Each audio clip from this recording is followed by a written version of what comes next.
আমার প্রিয় ছাত্রীরা, আশা করি তোমরা সবাই সুস্থ আছো, ভালো আছো। আমি চাই তোমরা সবাই সুস্থ থাকো এবং বাড়িতেই থাকো। দীর্ঘদিন পর আমি তোমাদের সামনে উপস্থিত হয়েছি তোমাদের ভূগোল বিষয় নিয়ে। আমি তোমাদের ভূগোল বিষয়ে অর্থনৈতিক ভূগোল আমি আলোচনা করবো তোমাদের সামনে। দেখো, অর্থনৈতিক ভূগোল, ইকোনমিক জিওগ্রাফি অর্থাৎ ইকোনমিক পার্টটা আমি তোমাদের পড়াবো। তো প্রথমত আমাদের জানতে হবে যে ইকোনমিক জিওগ্রাফি কি। যে সমস্ত রকমের অর্থনৈতিক কার্যকলাপ রয়েছে, এই সমস্ত রকমের অর্থনৈতিক কার্যকলাপগুলি বিভিন্ন ধরনের প্রাকৃতিক, সামাজিক এবং রাজনৈতিক পরিবেশ দ্বারা প্রভাবিত হয়ে থাকে। তাহলে অর্থনৈতিক ভূগোল কাকে বলা হয়? ভূগোলের যে শাখায় অর্থনৈতিক কার্যকলাপ এবং পরিবেশের পারস্পরিক সম্পর্ক নিয়ে আলোচনা করা হয় সেটাকেই বলা হয় অর্থনৈতিক ভূগোল। এবার অর্থনৈতিক ভূগোল সম্পর্কে জানলে তারপরে আমাদের জানতে হবে যে অর্থনৈতিক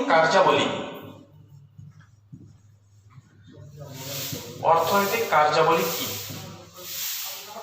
অর্থাৎ ইকোনমিক অ্যাক্টিভিটি নিতে বলা হয় ইকোনমিক অ্যাক্টিভিটিস।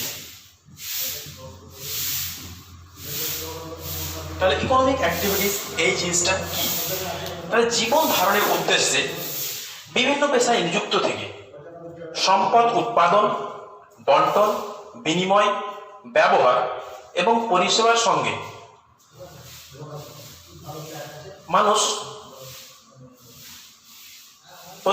সম্পর্কিত মানুষের কার্যকলাপ হচ্ছে সামগ্রিক অর্থনৈতিক কার্যাবলী। আমি আবার বলছি যে জীবন ধারণের উদ্দেশ্যে বিভিন্ন পেশায় নিযুক্ত থেকে সম্পদ উৎপাদন, বন্টন, বিনিময়, ব্যবহার এবং পরিষেবার সঙ্গে সম্পর্কযুক্ত মানুষের সমগ্র কার্যকলাপকে বলা হয় অর্থনৈতিক কার্যাবলী। এর মাধ্যমে কি হয়? জীবনের চাহিদা মেটানো যায়, তারপরে সমাজের চাহিদা পূরণ হয়, আর তারপর অর্থ উপার্জন হয়, সম্পদের উপযোগিতা বৃদ্ধি পায় এবং সমাজ তথা দেশের সামাজিক উন্নয়ন সাধিত হয়, যার উপর ভিত্তি করে দেশের অর্থনৈতিক উন্নয়নও সাধিত হয়।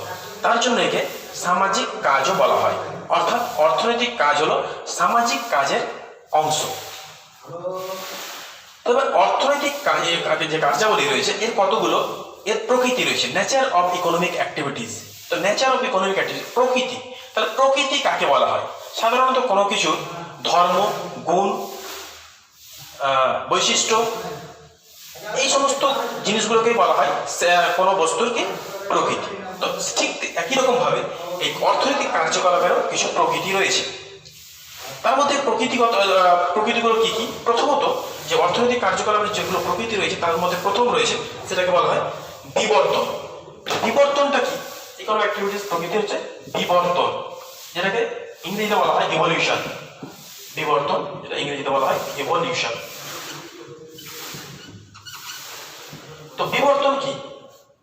এবার দেখো, মানুষের সভ্যতা যত সামনের দিকে এগিয়ে যাচ্ছে তত অর্থনৈতিক কার্যকলাপের ধরন, চরিত্র বদল হচ্ছে, পরিবর্তিত হচ্ছে। এটাই হচ্ছে বিবর্তন। যেমন দেখো, সভ্যতার আদি পর্বে একটা ছিল, এই বিবর্তনের আবার কয়েকটি ভাগ রয়েছে। একটা হচ্ছে কি আদি পর্ব। প্রথম ভাগটা হচ্ছে 1 নম্বর ভাগ, সেটা হচ্ছে আদি পর্ব। আদি পর্বে কি হতো? মানুষ কি করতো? মানুষ ছিল খাদ্য সংগ্রাহক এবং শিকারী। মানে সেই আদিম যুগে মানুষ কি করতো? নিজে খাদ্য সংগ্রহ করতো এবং শিকার করতো, এবং শিকারের মাধ্যমে তারা খাদ্য সংগ্রহ করতো। তারপরে প্রথম পর্যায়, তারপর হচ্ছে প্রথম পর্যায়। এবার প্রথম পর্যায়ে কি করে মানুষ?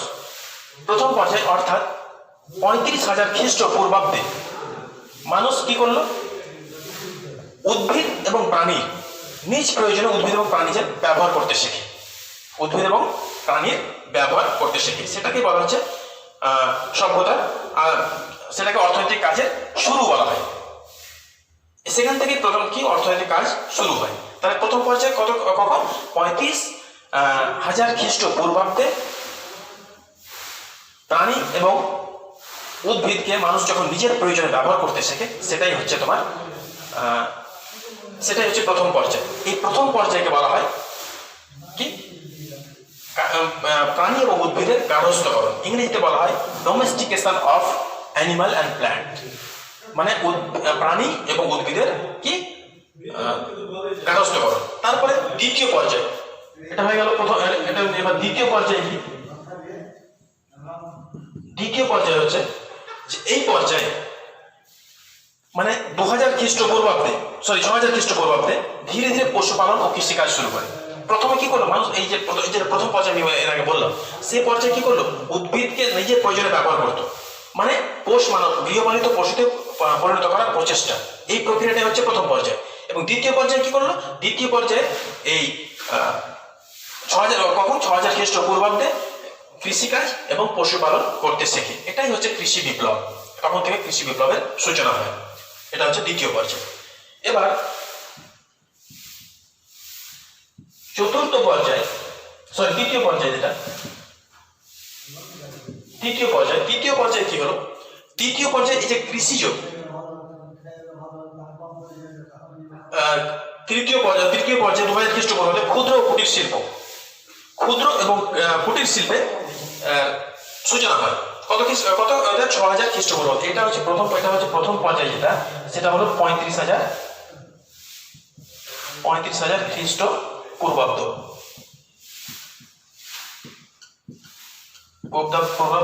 এটা হলো 20,000 খ্রিস্টপূর্বাব্দ। আর এটা তৃতীয় পর্যায়ে, এটা হচ্ছে 6000 খ্রিস্টপূর্বাব্দ। তো 6000 খ্রিস্টপূর্বাব্দে কি হলো? এই সময় ক্ষুদ্র শিল্প এবং কুটির শিল্পের সূচনা হয়। ক্ষুদ্র শিল্প ও কুটির শিল্প কাকে বলে? ক্ষুদ্র শিল্প সাধারণত সেই সমস্ত করে যখন খুব কম সংখ্যক শ্রমিক এবং কম মূলধন বিনিয়োগ করে যে শিল্প স্থাপন হয়, সেটা হচ্ছে ক্ষুদ্র শিল্প। এবং কুটির শিল্প কোনটা? শুধুমাত্র পরিবারের সদস্যদের নিয়ে যখন কোনো নিজস্ব বাসভবনে কোনো শিল্প গড়ে তোলা হয়, তখন সেটা হচ্ছে কুটির শিল্প। তো এই কুটির শিল্পের সূচনা হয় এবং সপ্তদশ শতক থেকে 19বিংশ শতক পর্যন্ত বৃহৎ শিল্পের সূচনা হয়। এটাকে ইংল্যান্ডে এটাকে বলা হয় যে এই পর্যায়টাকে বলা হয় কি শিল্প বিপ্লব, অর্থাৎ ইন্ডাস্ট্রিয়াল রেভলিউশন। তাহলে এটা হলো কৃষি বিপ্লব, এগ্রিকালচারাল রেভলিউশন, আর এটা হলো কি শিল্প বিপ্লব, ইন্ডাস্ট্রিয়াল রেভলিউশন। এবার দেখো চতুর্থ পর্যায়ে কি হচ্ছে? আজ থেকে 2000 খ্রিস্টপূর্বাব্দে। তাহলে 2000 খ্রিস্টপূর্বাব্দে কি হলো? এই যে কৃষিজ এবং শিল্পজ দ্রব্য উৎপাদিত হলো, এই দ্রব্যের আমদানি ও রপ্তানির মাধ্যমে ব্যবসা বাণিজ্য প্রসার লাভ করে। এটা হচ্ছে কি? এটা হচ্ছে তোমার চতুর্থ পর্যায়। এবং এটা হলো তৃতীয় শ্রেণীর অর্থনৈতিক কার্যাবলী। এটা এই যে কৃষিকাজ, এখান থেকে কৃষিকাজ, এটা হচ্ছে প্রথম শ্রেণীর অর্থনৈতিক কার্যাবলী। এই যে তারপর শিল্প কাজ, এটা হচ্ছে দ্বিতীয় শ্রেণীর কার্যাবলী। আর এই যে ব্যবসা, এই দুটো উৎপাদিত দ্রব্যের যে আদান প্রদান, অর্থাৎ আমদানি রপ্তানি, এটা হচ্ছে তোমার তৃতীয় স্তরের অর্থনৈতিক কার্যাবলী। তারপরে আবার আরেকটা ভাগ রয়েছে, ষষ্ঠ ভাগ, সেটা হচ্ছে তোমার পঞ্চম পর্যায়। পঞ্চম পর্যায়ে কি হচ্ছে? এবার এই যে এটা হলো প্রথম স্তর, এটা হলো দ্বিতীয় স্তর, এটা হলো তৃতীয় স্তর। তো এই যে প্রথম, দ্বিতীয় এবং তৃতীয় স্তরের কাজ সুষ্ঠুভাবে পরিচালনার জন্য পরিষেবামূলক কাজের বিকাশ ঘটে। সেটাই হচ্ছে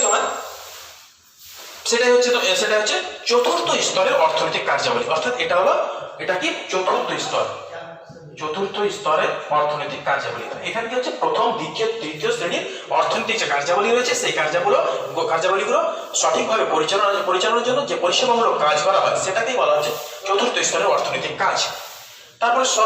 তারপর রয়েছে ষষ্ঠ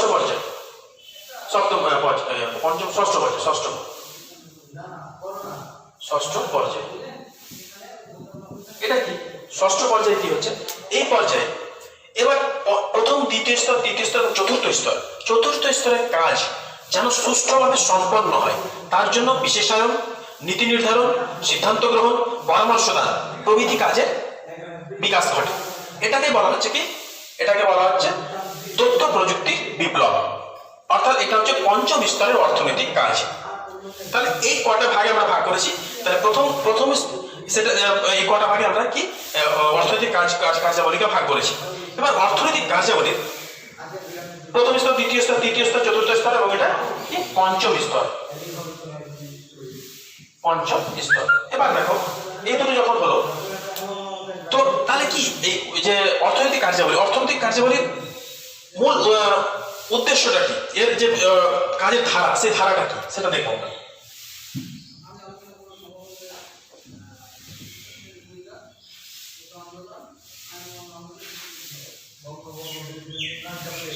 দেখো এটা হচ্ছে অর্থনৈতিক কার্যাবলী।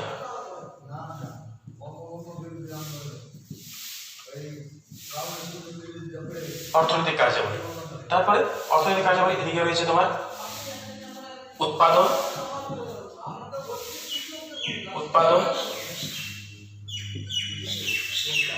বিনিময়,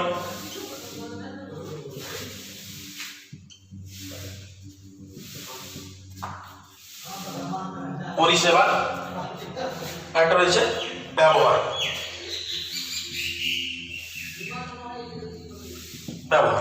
তাহলে দেখো এই এগুলো কিন্তু সবই কি অর্থনৈতিক কার্যাবলী। কি উৎপাদন করছে, তারপরে কি উৎপাদন, এরপরে দেখো কি বিনিময় হচ্ছে, তারপরে পরিষেবামূলক কাজ, তারপরে ব্যবহার। তাহলে অর্থনৈতিক কার্যাবলী এগুলো একটা অর্থনৈতিক কার্যাবলী, এগুলো কি ধারা। এবার দেখো অর্থনৈতিক কার্যাবলী শুরু হয়েছিল যখন থেকে, তখন কিভাবে কাজ করতো। তাহলে বোঝা গেল যে অর্থনৈতিক কার্যাবলী উৎপাদন নিয়ে, তারপরে উৎপাদিত দ্রব্য বিনিময় করছে, তারপরে পরিষেবামূলক কাজ, তারপরে এই উৎপাদিত দ্রব্যের আবার ব্যবহার। এগুলোই হচ্ছে তোমার অর্থনৈতিক কার্যাবলীর ধারা। এবার দেখো অর্থনৈতিক কার্যাবলী আদি পর্ব যে আমরা আলোচনা করলাম একটু আগে, সেটা আমরা একটা ছকের মাধ্যমে দেখাবো। সেটা হচ্ছে খাদ্য সংগ্রহ হলো। তারপরে দেখো খাদ্য সংগ্রহের পরে রয়েছে কি উদ্ভিদ ও প্রাণীর গার্হস্থ্যকরণ। আমরা পড়লাম এর আগে, উদ্ভিদ ও প্রাণীর গার্হস্থ্যকরণ। তারপরে দেখো কৃষিকাজ ও পশুপালন। তারপরে দেখো কি শিল্প। তারপরে দেখো ব্যবসা বাণিজ্য।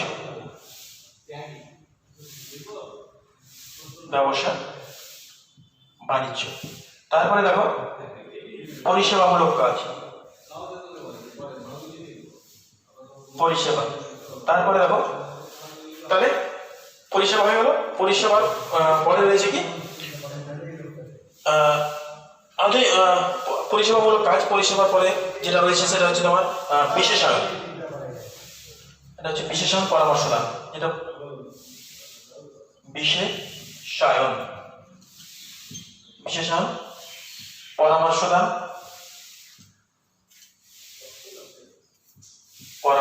ইত্যাদি। তাহলে দেখো এই যে খাদ্য সংগ্রহ, এটা হচ্ছে সভ্যতার আদি পর্ব।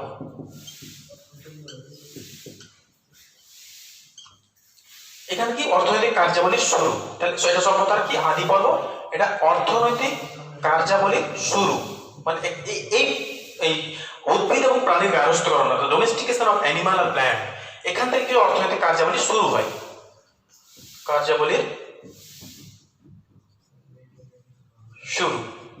তারপরে কৃষি আর পশুপালন, এটা হচ্ছে প্রথম স্তরের অর্থনৈতিক কাজ।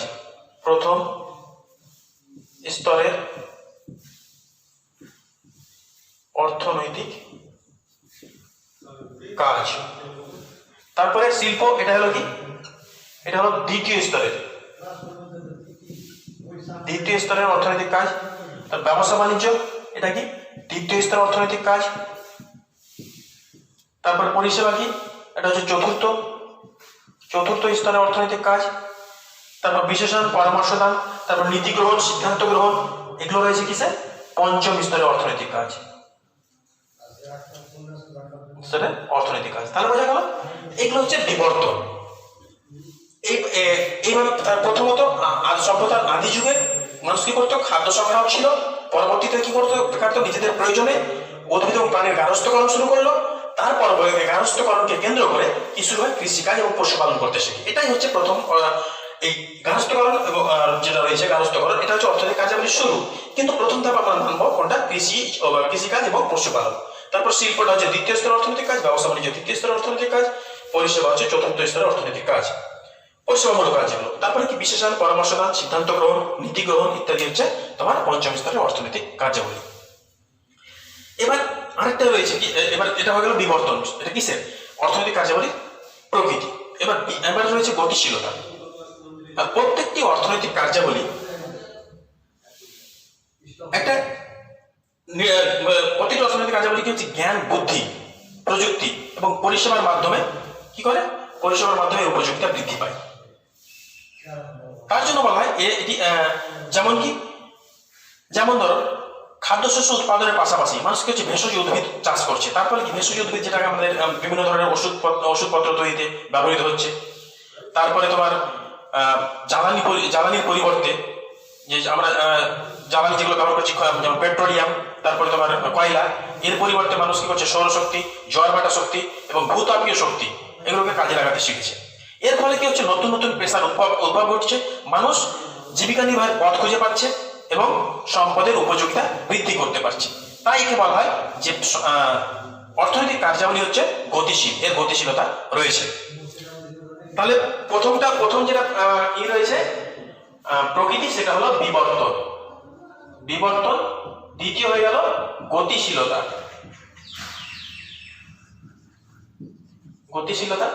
এবার তৃতীয় যেটা রয়েছে সেটা হচ্ছে তোমাকে ব্যক্তি নিরপেক্ষ।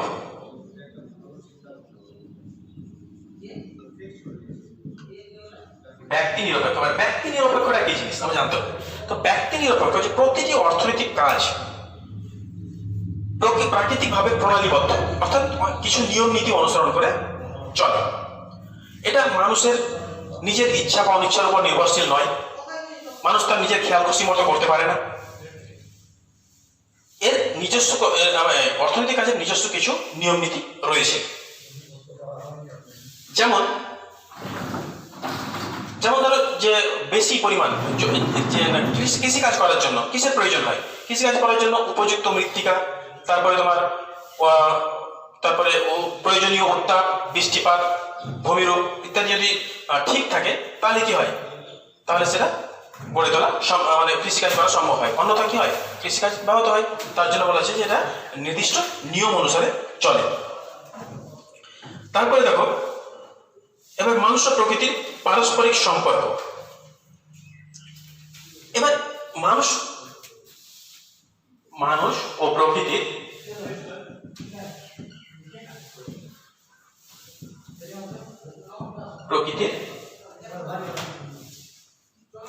পারস্পরিক সম্পর্ক। তাহলে কি বলবো, এটা অর্থনৈতিক কার্যকলাপ যে রয়েছে, অর্থনৈতিক কার্যকলাপের সঙ্গে কার্যকলাপের প্রকৃতির যথেষ্ট নিয়ন্ত্রণ রয়েছে, প্রকৃতির উপর নির্ভরশীল। তাই বিভিন্ন প্রকৃতিতে বিভিন্ন ধরনের কাজ প্রসার লাভ করে। এবং কি হয় যে এই যে প্রাকৃতিক যদি বিপর্যয় দেখা দেয় তাহলে কি হয়, প্রাকৃতিক বিপর্যয় দেখা দিলে সেই কাজ কি হয়, ব্যাহত হয়। তার জন্য বলা হয় যে মানুষ এবং প্রকৃতি এই অর্থনৈতিক কার্যাবলীতে মানুষ এবং প্রকৃতির একটা কি রয়েছে, পারস্পরিক সম্পর্ক গড়ে উঠেছে। এবং এই সম্পর্ক হচ্ছে অত্যন্ত নিবিড় সম্পর্ক। তারপরে 5 নম্বর যেটা রয়েছে সেটা হচ্ছে কি, সেটা হচ্ছে আর্থসামাজিক উন্নয়ন।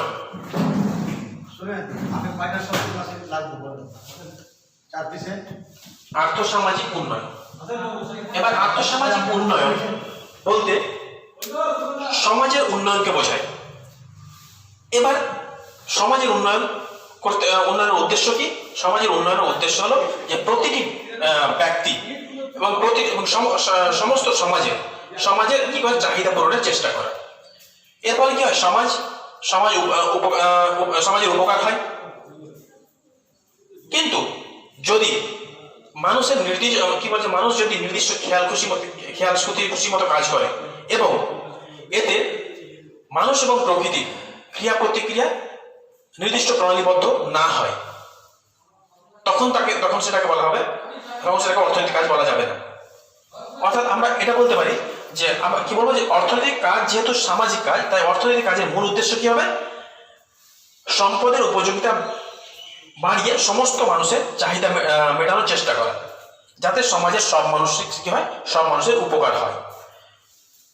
এই কারণে কোনো ব্যক্তির খেয়াল খুশি মতো যে কাজ করে বা যে কাজ মানুষ ও প্রকৃতির ক্রিয়া প্রতিক্রিয়ার মধ্যে দিয়ে সৃষ্টি নয়, সেই কাজকে অর্থনৈতিক কাজ বলবো না। যেমন ধরো চুরি, ডাকাতি, তারপরে ভিক্ষাবৃত্তি, যুদ্ধ, এই সমস্ত কাজগুলোকে কিন্তু অর্থনৈতিক কাজ বলা যাবে না। এখানে কিছু মুষ্টিমেয় মানুষের উন্নতি সিদ্ধ হলেও সমগ্র সমাজের কিন্তু কল্যাণ হয় না, উপকার হয় না, তার জন্য এটা কি অর্থনৈতিক কাজের অন্তর্গত নয়। তাহলে ভিক্ষা, চুরি, ডাকাতি, লুট, এগুলোকে আমরা অর্থনৈতিক কাজ বলতে পারবো না। তাহলে এগুলো হচ্ছে অর্থনৈতিক কার্যাবলীর প্রকৃতি। তাহলে আমরা কটা জানতে পারলাম, যে বিবর্তন, গতিশীলতা, ব্যক্তি নিরপেক্ষ, মানুষ ও প্রকৃতির পারস্পরিক সম্পর্ক এবং আর্থসামাজিক উন্নয়ন। তাহলে এগুলো হচ্ছে প্রকৃতি। এবার অর্থনৈতিক কার্যাবলী আমরা শ্রেণী বিভাগ করবো। অর্থনৈতিক কার্যাবলীকে কয় ভাগে ভাগ করা হয়েছে সেগুলো আমরা জানবো।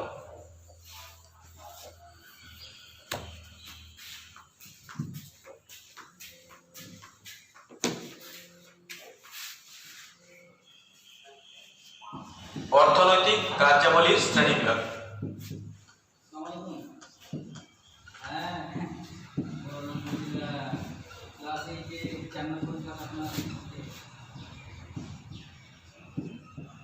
দেখো বিবর্তন অনুযায়ী, এই যে কিসের বিবর্তন অনুযায়ী, অর্থনৈতিক কার্যাবলীর বিবর্তন অনুযায়ী এই অর্থনৈতিক কার্যাবলীকে পাঁচটি ভাগে ভাগ করা হয়েছে। প্রথম ভাগ হলো প্রাথমিক,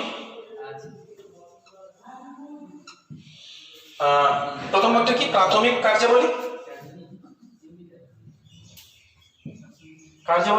বা এটা কি বলা হয়, প্রথম স্তরের অর্থনৈতিক কাজ। প্রথম স্তরের অর্থনৈতিক কাজ, এটাকে ইংরেজিতে বলা হয় primary economic activities. Primary economic activities. এবার তারপরে 2 নম্বর রয়েছে মাধ্যমিক কার্যাবলী। এটাকে বলা হয়, এটাকে বলা হয় দ্বিতীয় স্তরের অর্থনৈতিক কাজ, বা এটাকে বলা হয় ইংরেজিতে সেকেন্ডারি ইকোনমিক অ্যাক্টিভিটিস। হয়ে গেল। তারপরে 3 নম্বর রয়েছে, 3 নম্বরটা কি, 3 নম্বর হচ্ছে পরিষেবামূলক।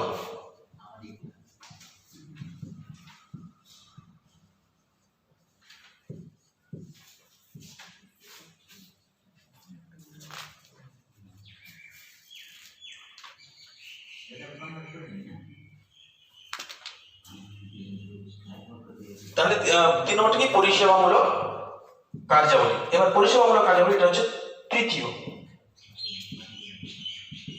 স্তরের অর্থনৈতিক কার্যাবলী, বা একে বলা হয় টার্সিয়ারি ইকোনমিক অ্যাক্টিভিটিস। তারপরে দেখো 4 নম্বর কি, 4 নম্বরটা হচ্ছে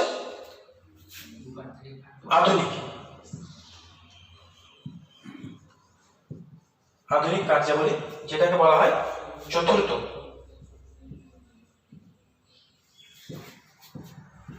এটা হচ্ছে কোয়াটারনারি ইকোনমিক অ্যাক্টিভিটিস। তারপরে 5ম যেটা রয়েছে অত্যাধুনিক কার্যাবলী। এটা হচ্ছে পঞ্চম স্তরের অর্থনৈতিক কার্যাবলী। এটাকে বলা হয় কুইনারি ইকোনমিক অ্যাক্টিভিটিস। তাহলে এই বিবর্তনের ভিত্তিতে এই অর্থনৈতিক কার্যাবলীকে এই 5টি ভাগে ভাগ করা হয়েছে। এবার দেখো, তাহলে আমরা প্রথম ভাগটা নিয়ে আলোচনা করব, যে প্রথম প্রাথমিক স্তরের অর্থনৈতিক কার্যাবলী গুলো কি কি। তো আমরা দেখি, আলোচনা বলছি, শুনে নাও, যে উৎপাদনের প্রাথমিক অবস্থায় মানুষ নিজের এবং সমাজের চাহিদা পূরণের জন্য, প্রাথমিক চাহিদা পূরণের জন্য, আমি আবার বলছি তার কি কোনটা আমি আলোচনা করবো প্রথমে, প্রাথমিক কার্যাবলী বা প্রথম স্তরের অর্থনৈতিক কার্যাবলী কাকে বলে? উৎপাদনের প্রাথমিক অবস্থায় মানুষ নিজের এবং সমাজের প্রাথমিক চাহিদার মধ্যে কি কি রয়েছে? প্রাথমিক চাহিদা তার মানে খাদ্য, বস্ত্র এবং বাসস্থান। এই চাহিদা পূরণের জন্য সম্পদের ব্যবহার, উৎপাদনশীলতা প্রভৃতির ভিত্তিতে যে সমস্ত এই উৎপাদনশীলতা ভিত্তিক যে সমস্ত কাজ করে থাকে। তাহলে আমি আবার বলছি যে সম্পদ উৎপাদনের প্রাথমিক অবস্থায় মানুষ নিজের এবং সমাজের প্রাথমিক চাহিদা যেমন খাদ্য, বস্ত্র, বাসস্থান পূরণের জন্য কি করে? সম্পদ সংগ্রহ, তারপরে সম্পদ উৎপাদন, এই উৎপাদন ভিত্তিক কার্যকলাপ করে থাকে, তখন সেটাকে বলা হয় প্রথম স্তরের অর্থনৈতিক কার্যাবলী। তো এই প্রথম স্তরের অর্থনৈতিক কার্যাবলী আবার এই যে কার্যাবলী রয়েছে, এই কার্যাবলীর সঙ্গে যুক্ত মানুষের সংখ্যা পৃথিবীতে সব থেকে বেশি। পৃথিবীর মোট শ্রমজীবী মানুষ রয়েছে, সেই শ্রমজীবী মানুষের 49% এই প্রথম স্তরের অর্থনৈতিক কার্যাবলীর সঙ্গে যুক্ত। এবং যেগুলো উন্নয়নশীল দেশ, যেমন ভারতবর্ষের মতো উন্নয়নশীল দেশগুলিতে এই প্রথম স্তরের অর্থনৈতিক কাজের সঙ্গে যুক্ত মানুষের সংখ্যা পার্সেন্টেজ হচ্ছে 58%। এবার ভারত হচ্ছে একটা উন্নয়নশীল দেশ, কিন্তু ভারতে কৃষির সঙ্গে অর্থাৎ প্রথম স্তরের অর্থনৈতিক কার্যাবলীর সঙ্গে যুক্ত মানুষের পার্সেন্টেজ হচ্ছে কত? 60% মানুষ কি করে? এই ভারতবর্ষের কৃষিকাজের সঙ্গে জড়িত রয়েছে। তবে এই যে কৃষির সঙ্গে যুক্ত মানুষের সংখ্যা ক্রমশ দিনের পর দিন কমতে থাকছে। তার মানে কি অন্যান্য সেক্টরে কি হচ্ছে? তাদের এই যে সংখ্যাটা ক্রমশ বাড়তে থাকছে। এবার দেখো যে প্রথম স্তরের অর্থনৈতিক কার্যাবলী এর আবার কতগুলি বৈশিষ্ট্য রয়েছে। তো প্রথম স্তরের অর্থনৈতিক কার্যাবলীর বৈশিষ্ট্য যদি আমরা আলোচনা করি, তাহলে এর প্রথম বৈশিষ্ট্য হবে কি? প্রাথমিক চাহিদা পূরণ করা। তাই তো আরেকটা জিনিস, যে প্রথম স্তরের অর্থনৈতিক কার্যাবলীর যে উদাহরণগুলো আমরা যদি জানার চেষ্টা করি, তাহলে সেগুলো হবে যে কৃষিকাজ, তারপরে বনজ সম্পদ সংগ্রহ, তারপরে শিকার, পশুপালন প্রভৃতি কিন্তু প্রথম স্তরের অর্থনৈতিক কাজের অন্তর্গত। এবার তাহলে এর প্রথম স্তরের অর্থনৈতিক কাজের বৈশিষ্ট্য কি? প্রাথমিক চাহিদা পূরণ। প্রাথমিক চাহিদা পূরণ, তাহলে এটা হচ্ছে এটা প্রথম বৈশিষ্ট্য।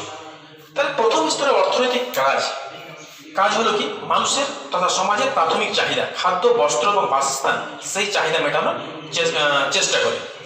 তারপরে দ্বিতীয় রয়েছে উদ্ভিদ ও প্রাণীর গার্হস্থ্যকরণ। এবার দ্বিতীয় যেটা বৈশিষ্ট্য, উদ্ভিদ ও প্রাণীর গার্হস্থ্যকরণ, অর্থাৎ এটাকে ইংরেজিতে বলা হয় domestication of animal and plant kingdom.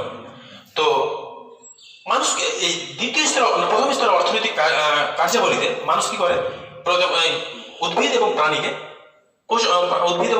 গার্হস্থ্যকরণের চেষ্টা করে। এর পরবর্তীতে তারপরে তৃতীয় নম্বর রয়েছে, সেটা হলো প্রকৃতি নির্ভরতা।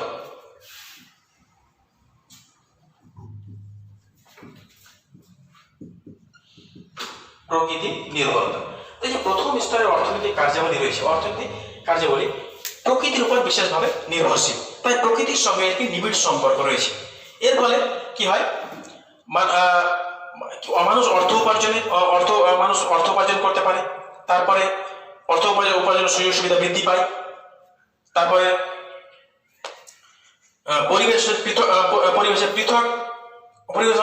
পৃথক কাজ প্রসার লাভ করে। আবার প্রাথমিক বিপর্যয় দেখা দিলে সেগুলো কি হয়? ব্যাহত হয়। তাহলে এটা হচ্ছে এর প্রকৃতি। তাহলে প্রথম স্তরের অর্থনৈতিক কাজ কি হয়? বেশি করে কি হচ্ছে? প্রকৃতির উপর নির্ভরশীল, এবং প্রকৃতির উপর নির্ভরশীলতা থাকায় এদের মধ্যে কি হয়েছে, একটা সম্পর্ক, গভীর সম্পর্ক গড়ে উঠেছে। যেমন এর আগে আমি বললাম যে উপযুক্ত তাপমাত্রা, উপযুক্ত বৃষ্টিপাত এবং মৃত্তিকা, ভূমিরূপ যদি উপযুক্ত হয় তাহলে কৃষিকাজ ভালো হয়, যদি এগুলো উপযুক্ত না হয় তাহলে কৃষিকাজ ব্যাহত হয়। তার জন্য বলা হয় যে প্রকৃতির একটা যথেষ্ট প্রভাব রয়েছে। তারপরে রয়েছে শিল্প কাঁচামালের উৎস। চতুর্থ নম্বর বৈশিষ্ট্য হচ্ছে শিল্প কাঁচামালের উৎস। তো এই যে কৃষিজাত দ্রব্য যেগুলো উৎপাদিত হয়, সেই উৎপাদিত দ্রব্যগুলো শিল্পের কাঁচামাল হিসেবে ব্যবহৃত হয়। তারপরে রয়েছে জমি ও গ্রাম কেন্দ্রিক। প্রথম স্তর 5 নম্বরটা হলো জমি ও গ্রাম কেন্দ্রিক। কেন জমি ও গ্রাম কেন্দ্রিক বলা হচ্ছে? প্রথম স্তরের অর্থনৈতিক কাজ জমির উপর নির্ভর করে, অর্থাৎ জমি না থাকলে কৃষিকাজ এবং পশুপালন করা সম্ভব নয়। তার জন্য একে বলা হয় জমি এবং গ্রাম ভিত্তিক অর্থনৈতিক কাজ।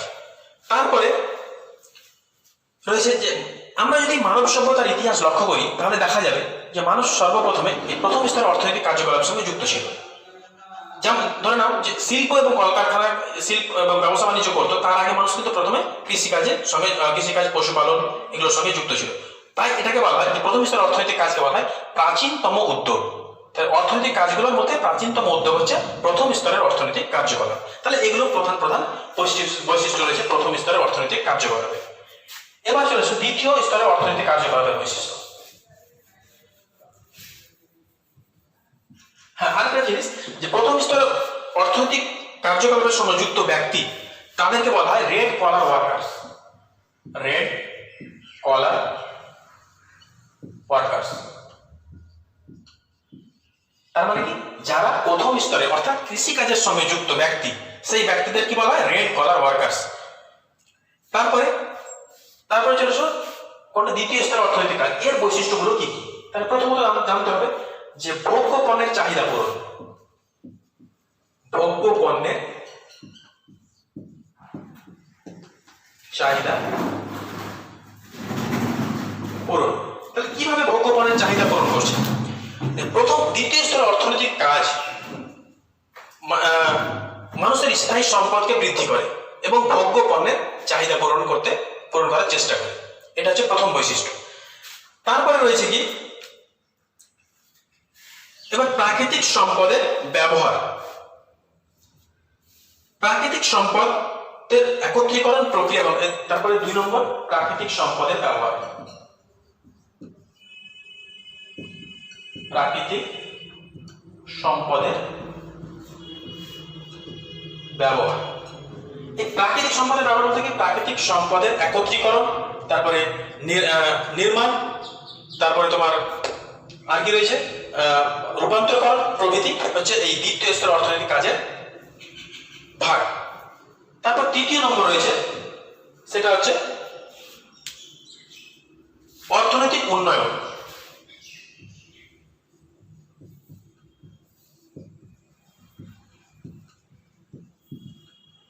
অর্থনৈতিক উন্নয়ন। তাহলে অর্থনৈতিক উন্নয়নটা কি? এই দ্বিতীয় স্তরের অর্থনৈতিক কার্যাবলীতে বিপুল পরিমাণে কি হয়, দ্রব্যাদি উৎপাদিত হয়,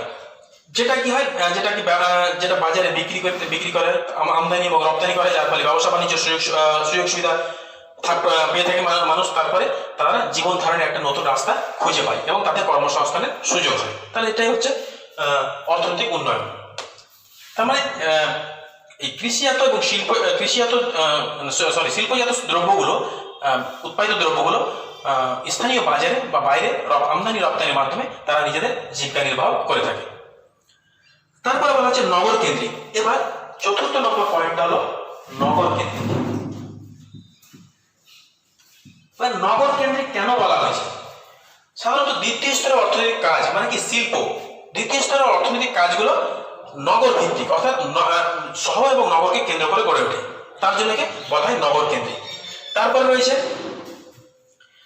যে প্রযুক্তির উপর নির্ভরশীলতা। তো দ্বিতীয় স্তরের অর্থনৈতিক কাজ প্রযুক্তির উপর নির্ভরশীল। সম্পূর্ণভাবে বলা যাবে না। দ্বিতীয় স্তর অর্থনৈতিক কার্য প্রযুক্তির উপর নির্ভরশীল। তার জন্য যে সমস্ত দেশগুলি প্রযুক্তির দিক থেকে উন্নত, কারিগরি শিক্ষায় উন্নত, সেই সমস্ত দেশগুলি দ্বিতীয় স্তর অর্থনৈতিক কার্যাবলীর দিক থেকে অগ্রণী ভূমিকা নিয়েছে, মানে উন্নত। এবার দেখো, তারপরে বলা হয়েছে যে দ্বিতীয় স্তরের অর্থনৈতিক, এবার হচ্ছে তাহলে কিসের উপর, 5 নম্বরটা হচ্ছে প্রযুক্তির উপর নির্ভরশীলতা। নির্ভরশীলতা। 6 নম্বর হচ্ছে কি, উপযোগিতা। 6 নম্বর হচ্ছে উপযোগিতা বা কার্যকারিতা। উপযোগিতা, কার্যকারিতা। তাহলে দেখো যে দ্বিতীয় স্তরে অর্থনৈতিক কাজে সম্পদের কার্যকারিতা, গুণগত মান, আর কি হয়, গুণগত মান এবং ব্যবহার উপযোগিতা বৃদ্ধি করে এবং মূল্য বৃদ্ধি করে। যেমন ধরে নাও যে লৌহ ইস্পাত শিল্পতে কি হয়, লৌহ আকরিক থেকে ইস্পাতে রূপান্তরিত হয়, যার ফলে এই ইস্পাতের ব্যবহার উপযোগিতা, কার্যকারিতা বৃদ্ধি পায়, মূল্য বৃদ্ধি পায় এবং কার থেকে, আকরিক লোহর থেকে। তাহলে আকরিক লোহাকে ব্যবহার করে ইস্পাতে পরিণত করছে এবং ইস্পাতটা মূল্য বৃদ্ধি পাচ্ছে, গুণগত মান বৃদ্ধি পাচ্ছে এবং উপযোগিতা বৃদ্ধি পাচ্ছে, কার থেকে, আকরিক লোহর থেকে। তার জন্য বলা হয় যে এটা কার্যকারিতা এবং উপযোগিতা এবারে বৃদ্ধি করে। এবার তারপরে দেখো, তারপরে রয়েছে যে এই দ্বিতীয় স্তরের অর্থনৈতিক কাজ হচ্ছে জনশক্তি নির্ভরশীল। যেমন কয়লা, খনিজ তেল, জলবিদ্যুৎ, তাপবিদ্যুৎ প্রভৃতির উপর কি করে, নির্ভর করে থাকে। কারণ শিল্প কলকারখানা চালানোর জন্য কি হয়, এই সমস্ত জনশক্তি প্রয়োজন হয়। তার বোঝা গেল যে এই সমস্ত দ্বিতীয় স্তর অর্থনৈতিক কার্যাবলীর এগুলো হচ্ছে বৈশিষ্ট্য। তো আমি আবার সংজ্ঞাটা বলবো যে দ্বিতীয় স্তর আরেকবার বলবো যে দ্বিতীয় স্তরের অর্থনৈতিক কার্যাবলী কাকে বলে। তাহলে কি, যেসব অর্থনৈতিক কার্যাবলীতে প্রাথমিক স্তরে উৎপন্ন দ্রব্যর আকৃতিগত এবং গঠনগত পরিবর্তনের মাধ্যমে উপযোগিতা, কার্যকারিতা এবং মূল্য বৃদ্ধি করে অধিক ভোগ্যপণ্য উৎপাদন করা হয়, তাকেই বলা হয় সেকেন্ডারি ইকোনমিক অ্যাক্টিভিটিস বা দ্বিতীয় স্তরের অর্থনৈতিক কার্যাবলী। আমি আবার বলছি যে যেসব অর্থনৈতিক কার্যাবলীতে প্রাথমিক ক্ষেত্রে উৎপাদিত দ্রব্যের গঠনগত এবং আকৃতিগত পরিবর্তনের মাধ্যমে গুণগত মান, ব্যবহার উপযোগিতা, কার্যকারিতা এবং মূল্য বৃদ্ধি করে অধিক ব্যবহার উপযোগী ভোগ্যপণ্য উৎপাদন করা হয়, সেটাকে বলা হচ্ছে দ্বিতীয় স্তরের অর্থনৈতিক কাজ বা সেকেন্ডারি ইকোনমিক অ্যাক্টিভিটিস। তাহলে এগুলো আমরা বৈশিষ্ট্যগুলো আমরা জানলাম যে কি কি, যে দ্বিতীয় স্তরের অর্থনৈতিক কাজে বলে বৈশিষ্ট্য হচ্ছে ভোগ্যপণ্যের চাহিদা পূরণ, তারপর কি প্রাথমিক সম্পদের ব্যবহার, তারপর অর্থনৈতিক উন্নয়ন, তারপর নগর কেন্দ্রিক, তারপর প্রযুক্তির উপর নির্ভরশীলতা, আর হচ্ছে উপযোগিতা ও কার্যকারিতা। এই 6টা গুরুত্বপূর্ণ কি রয়েছে এর বৈশিষ্ট্য।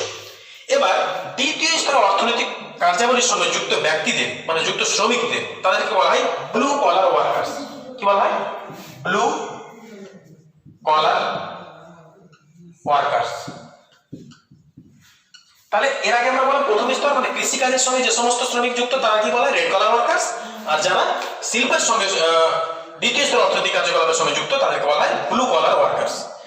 এবার বৈশিষ্ট্যগুলো আমাদের জানা হয়ে গেল। এবার আমরা জানবো যে এই দুটো প্রথম স্তর অর্থনৈতিক কাজ এবং দ্বিতীয় স্তর অর্থনৈতিক কাজের মধ্যে পার্থক্য কি, সেই পার্থক্যগুলো নিয়ে আমরা আলোচনা করব।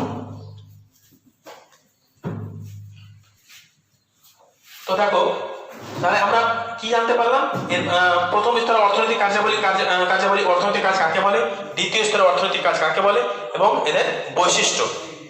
এবার তাহলে দুটোর মধ্যে পার্থক্য জানবো। তাহলে প্রথম স্তরের অর্থনৈতিক কাজ,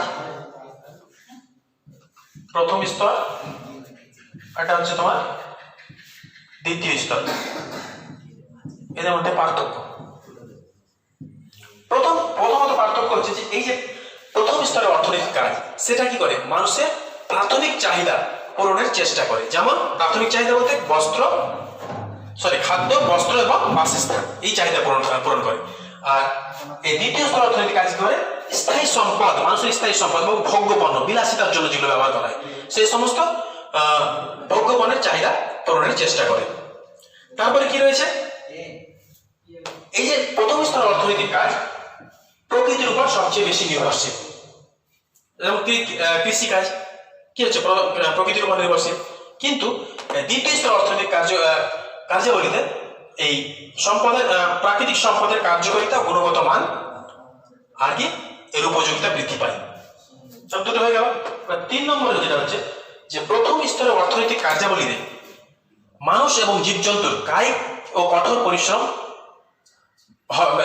কাজে আসে, কিন্তু দ্বিতীয় স্তরে দ্বিতীয় স্তরের অর্থনৈতিক কার্যাবলী যেটা রয়েছে, সেই দ্বিতীয় স্তরের অর্থনৈতিক কার্যাবলীতে কি হচ্ছে, সেখানে সাধারণত জনশক্তি অর্থাৎ যন্ত্রাংশ, যন্ত্রপাতি, উন্নত প্রযুক্তি, কারিগরি বিদ্যা, এই সমস্ত জনশক্তির কি হয়, প্রয়োজন হয়। এবার দেখো প্রথম স্তরের অর্থনৈতিক কাজ কিন্তু কি জমি নির্ভর এবং গ্রাম ভিত্তিক অর্থাৎ গ্রাম কেন্দ্রিক, গ্রামকে কেন্দ্র করে গড়ে ওঠে। কিন্তু দ্বিতীয় স্তরের অর্থনৈতিক কাজ হচ্ছে কি, এটা হচ্ছে নগর বা শহর কেন্দ্রিক, মানে শহর বা নগরকে কেন্দ্র করে গড়ে ওঠে। তারপরে রয়েছে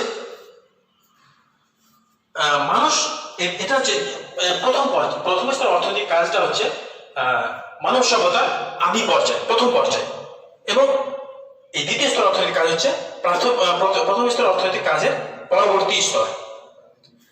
এবার এই আর কি রয়েছে, আর 5 নম্বরটা আমি কি বললাম যে প্রথম স্তরের সঙ্গে যুক্ত কর্মীদের কি বলা হয়, রেড কলার ওয়ার্কার্স, আর দ্বিতীয় স্তরের অর্থনৈতিক কার্যকলাপের সঙ্গে যুক্ত শ্রমিকদের বলা হয় ব্লু কলার ওয়ার্কার্স। তাহলে এগুলো হচ্ছে প্রধান পার্থক্য। আশা করি তোমরা বুঝেছো। এবার যদি তাহলে আজকে আমি আলোচনা করলাম অর্থনৈতিক ভূগোলের অর্থনৈতিক কার্যাবলী, এবং অর্থনৈতিক কার্যাবলী কাকে বলে, অর্থনৈতিক কার্যাবলীর প্রকৃতি কি, এবং অর্থনৈতিক কার্যাবলীর শ্রেণী বিভাগ কতগুলি ভাগে ভাগ করা হয়েছে, এবং এই প্রথম শ্রেণীর অর্থনৈতিক কার্যাবলী এবং দ্বিতীয় শ্রেণীর অর্থনৈতিক কার্যাবলীর যে বৈশিষ্ট্যগুলি রয়েছে সেগুলো সম্পর্কে আলোচনা করলাম, এবং দুটো শ্রেণীর অর্থনৈতিক কার্যাবলীর মধ্যে কি পার্থক্য রয়েছে সেই বিষয়ে আলোচনা করলাম। এর পরবর্তী ক্লাসে আমি তোমাদের তৃতীয় স্তরের অর্থনৈতিক কার্যকলাপ, চতুর্থ স্তরের অর্থনৈতিক কার্যকলাপ এবং পঞ্চম স্তরের অর্থনৈতিক কার্যকলাপ নিয়ে আলোচনা করব। আজকের মতো ক্লাস এই পর্যন্তই।